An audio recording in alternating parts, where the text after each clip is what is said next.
शिव महापुराण वर्णन करती है किसी भी छठ के दिन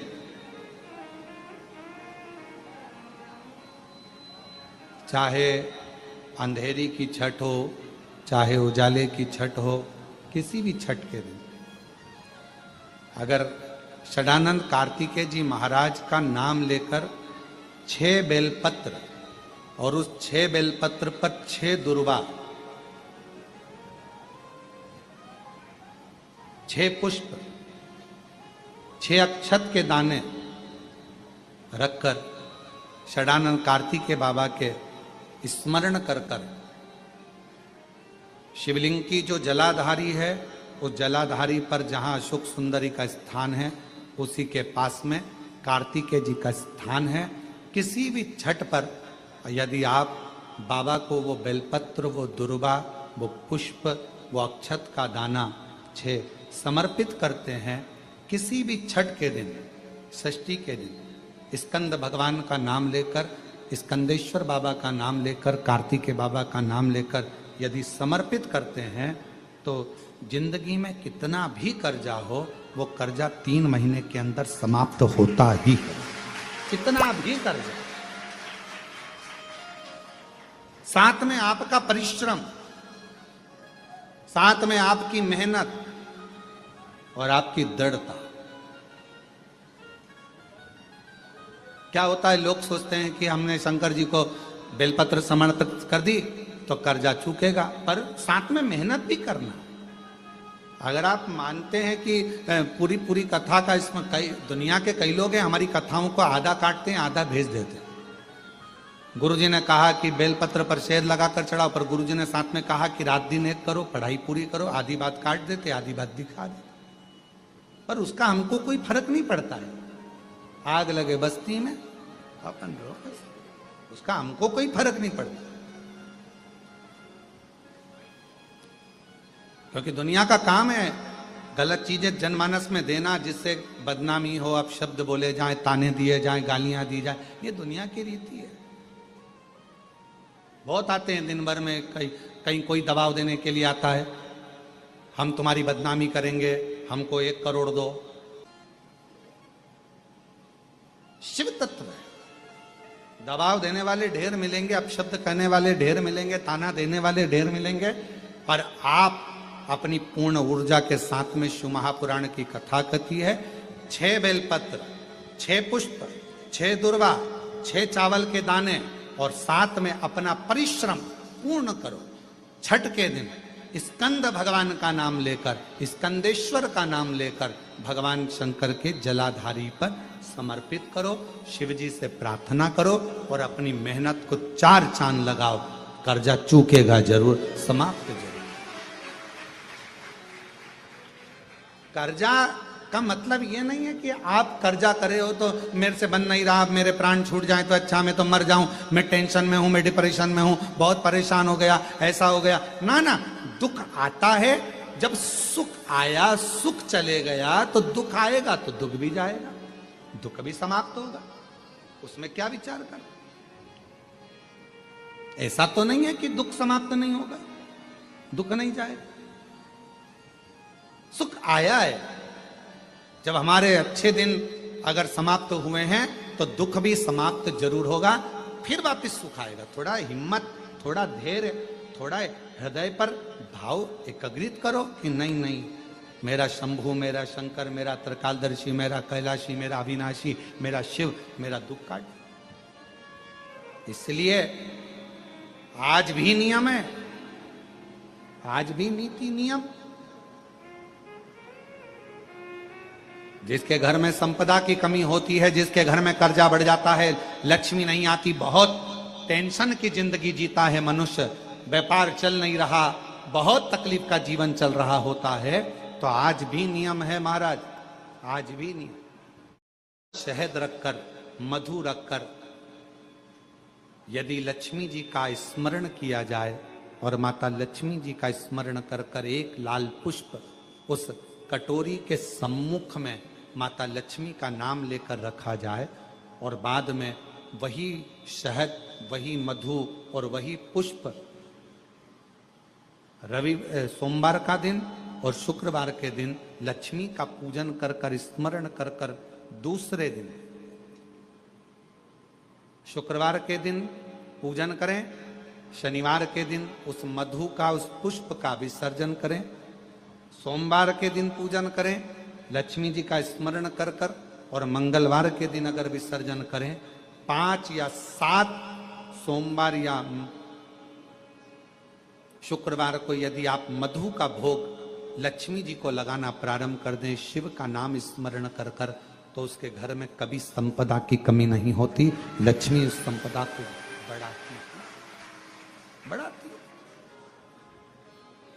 और हम तो यहां तक कहेंगे, प्रयास करो, अगर आपके घर में छोटा सा शिवलिंग विराजमान है, आपके घर में अगर छोटा सा शंकर जी का शिवलिंग है, छोटा सा शंकर भगवान का शिवलिंग है, या आपके घर में कुबेरेश्वर धाम का कंकर है, और आपके घर में यदि शंकर भगवान का शिवलिंग है, या सीहोर का रुद्राक्ष हो, या शंकर भगवान का शिवलिंग हो, या कंकर शंकर हो, तो निवेदन है, जहां पर भी शिवलिंग आपके घर में विराजमान है, अगर छोटी सी कटोरी में एक बेलपत्र को आप नीचे रखिए, छोटी सी कटोरी उस बेलपत्र के ऊपर रखकर उसमें थोड़ा सा मधु, शहद, शंकर भगवान की साक्षी में शिव जी के सामने अगर शुक्रवार की शुक्रवार रखना प्रारंभ कर दो, धीरे धीरे संपदा की वृद्धि अपने आप होना प्रारंभ होगा।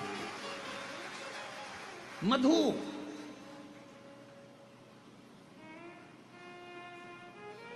देवी भागवत का यह प्रसंग है, छठे स्कंद का 16वां और 17वां अध्याय देवी भागवत का वर्णन करता है।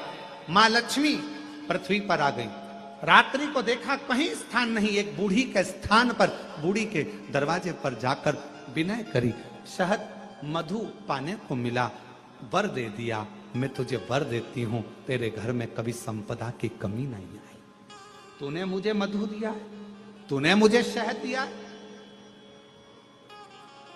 56 भोग दीपावली के दिन माता लक्ष्मी को लोग लगाते हैं, ढेरों सारा गुजिया, पपड़िया, बर्फी, चक्की, मठरी, खाजे, पपड़िया सब लक्ष्मी जी को भोग लगाते हैं। पर यदि एक पान के पत्ते पर भी एक बूंद अगर शहद का दीपावली के दिन अगर रात्रि को भी लक्ष्मी को भोग लगा दिया जाए तो कभी संपदा कम नहीं। शुक्रवार का दिन एक पात्र में जल और दूध ले लीजिए, एक पात्र में देसी गाय का दूध, जल उसमें रखकर, और आपके यहाँ अगर लड्डू गोपाल हो, यदि आपके घर में ठाकुर जी हो, लड्डू गोपाल हो, विष्णु जी का कोई स्वरूप हो, श्री हरि का कोई स्वरूप हो, तो उस पर शुक्रवार के दिन आप संध्या के समय पर दुर्वा डालकर उस दुर्वा से अगर लक्ष्मी जी के नामों का 108 बार उच्चारण कर कर, घी का दिया लगाकर, कैसर के चावल साथ में रखकर केवल उस जल का और दूध का मात्र छींटा देते हो, तो उसके घर में कभी लक्ष्मी की कमी नहीं आ सकती, संपदा बढ़ती चली जाती है। 108 बार लक्ष्मी के नाम का मात्र उच्चारण कर लेने पर, भगवान विष्णु के चरणारविंद पर, भगवान विष्णु के चरणों पर केवल उस दुर्वा का, जल का, दूध का सिंचन कर देने से भी लक्ष्मी की वृद्धि होती, लक्ष्मी देती। और शुक्रवार के दिन माता लक्ष्मी के लिए अग्नि में आहुति दीजिए। महाराज, शाम के समय पर सूर्यास्त के पहले शिव महापुराण की कथा कहती है, अग्नि पुराण कहती है, नर्मदा पुराण कहती है, लिंग पुराण कहती है कि बेलपत्री के वृक्ष के नीचे, नीचे तो नीचे वो भी जाने दो, यहां तक वर्णन किया शिव महापुराण में तो कि बेलपत्री का जो फल होता ना, बेल फल जो होता है, कहते हैं अगर किसी व्यक्ति के यहाँ लक्ष्मी की कमी होती है, संपदा की कमी होती है, जिसके यहाँ पैसा नहीं आता, धन नहीं आता, तो बेल का जो फल होता है, बेलपत्री का जो फल होता है, उस फल के गूदे को, बेलपत्री के फल का गुर्दा निकाल लो, सुखा लो, गाय के घी में उसको डुबो लो, और शुक्रवार के दिन माता लक्ष्मी के लिए अग्नि में आहुति दीजिए।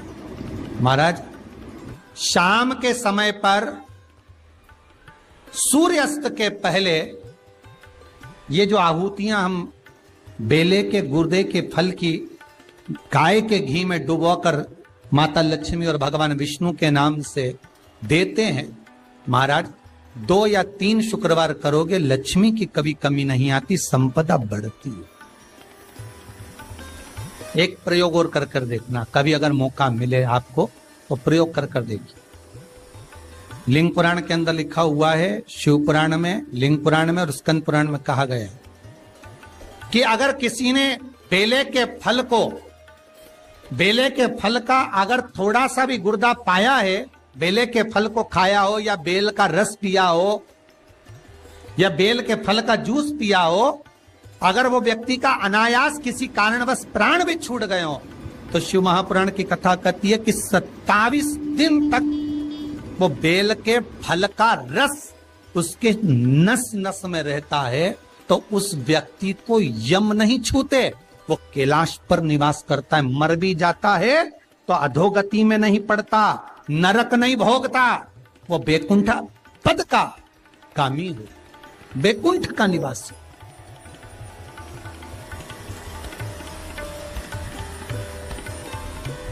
बैकुंठ का निवासी।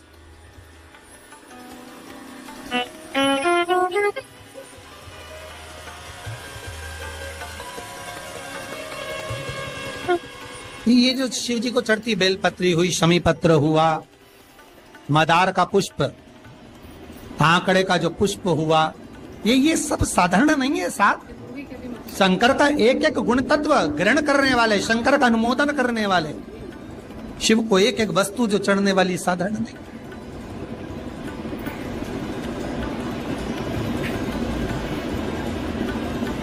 महाराज हम तो आपसे निवेदन पहले भी करे, आज फिर करते।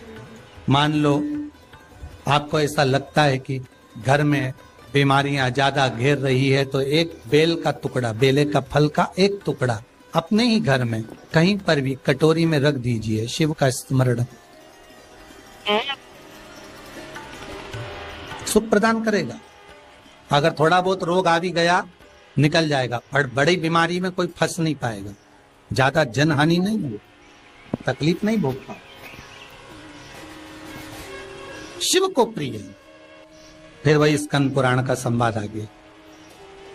बेल पत्री के वृक्ष की जो जड़ होती है, उस जड़ के अंदर 33 कोटि देवताओं का निवास होता है। 68 करोड़ तीर्थ बेलपत्री के पेड़ के नीचे रहते हैं। 68 करोड़ तीर्थ मात्र बेलपत्री की छांव में, बेलपत्री के नीचे विराजमान होते हैं। अगर आपके मन में कभी कभी भाव उत्पन्न हो जाए ना कि मेरे को कहीं तीर्थ करने जाना है और अभी मौका नहीं मिल रहा, तीर्थ जाने का अभी तो लॉकडाउन चल रहा है और अभी सब दूर बीमारी फैली हुई है, कहीं नहीं जा सकते, तो जब लॉकडाउन हट जाए, बीमारी समाप्त हो जाए और तीर्थ जाने का मन करे, तो किसी बेलपत्री के पेड़ के नीचे 5 मिनट जाकर बैठ जाए।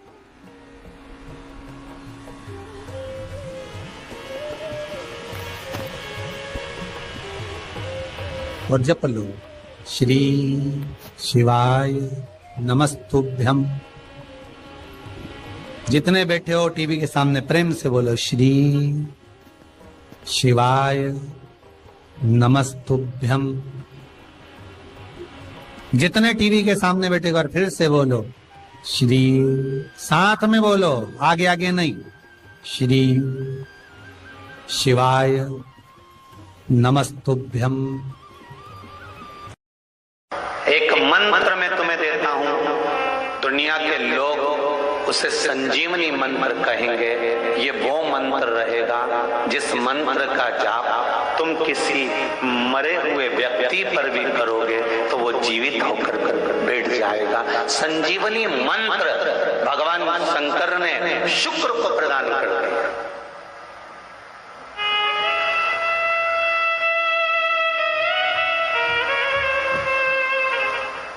संजीवनी मंत्र। और संजीवनी मंत्र जब भगवान शंकर ने शुक्र को दिया और शुक्र ने उस मंत्र का स्मरण करना प्रारंभ करा, तो शुक्र के पास में तो आनंद की अनुभूति हो गई बिना मांगे। शंकर भगवान से शुक्र ने ये नहीं कहा कि मुझे ये मंत्र देना, पर शिव ने दे दिया। और शंकर कभी भी थोड़ा नहीं देता, देता है तो बहुत में देता है। शुक्र, मैंने तुम्हें संजीवनी मंत्र दिया है, इस मंत्र को रखना और मैं तुम्हें देव तुल्य बनाता हूं, तुम ग्रहों में पूजे जाओगे। और शुक्र को भी ग्रह बना दिया, कवि को भी ग्रह बना दिया और पूज्य बना दिया। ध्यान दीजिएगा, महामृत्युंजय मंत्र का कब जाप करते हैं? कितने लोग करते हैं? जरा हाथ उठाओ। करते हैं? कभी कभी तो करते होगे, रख लीजिए। महामृत्युंजय मंत्र का यदि आप जाप करते हो और आपको मालूम पड़ गया कि शरीर में मुझे ये रोग हो गया है, मुझे शुगर हो गया है, मुझे बीपी हो गया है, मेरा ब्लड प्रेशर ऊंचा नीचा रह रहा है, कोई भयंकर रोग, मेरे रिश्तेदार को कोई कैंसर जैसा रोग हो गया, किसी को कोई थायराइड हो गया, किसी को कोई किडनी और लीवर में सूजन हो गई, किसी को कहीं किडनी और लीवर में तकलीफ हो गई, तो शिव महापुराण की कथा कहती है, नवग्रह शिव महापुराण की कथा कहती है कि बेलपत्री के वृक्ष के नीचे महामृत्युंजय मंत्र का जाप जो शुक्रवार की शुक्रवार घी का दिया लगा कर करता है, उसके रोग बाबा देवाधिदेव महादेव समाप्त करते चले जाते हैं। ये संजीवनी मंत्र शुक्रवार के दिन भगवान शंकर को शुक्र को दिया था, इसलिए उसकी प्रधानता है।